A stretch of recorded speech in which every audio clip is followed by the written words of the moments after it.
Aurel Hermansyah nangis, 3 hari 3 malam ditinggal suami. Aurel Hermansyah menangis 3 hari 3 malam karena ditinggal Atta Halilintar. Momen tersebut terjadi setelah Aurel Hermansyah mengalami keguguran anak pertama. Aurel Hermansyah mengungkap cerita tersebut di kanal YouTube Sambel Lalap Kamis, tanggal 24 November tahun 2022. Dalam video tersebut diketahui Aurel Hermansyah dan sang suami Atta Halilintar menjadi bintang tamu dalam acara tersebut.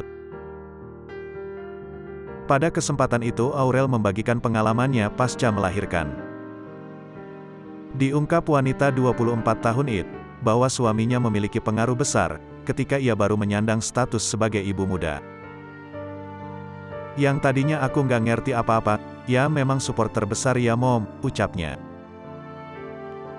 Dalam kesempatan tersebut Aurel mengaku pasca melahirkan ia sempat merasa kesepian lantaran ditinggal Atta Halilintar bekerja. Jadi aku waktu itu, seminggu sampai di rumah Bang Atta harus kerja. Itu aku nangis di kamar, kok aku ditinggal. Padahal itu rumah ramai, tapi aku ngerasa kesepian, tuturnya.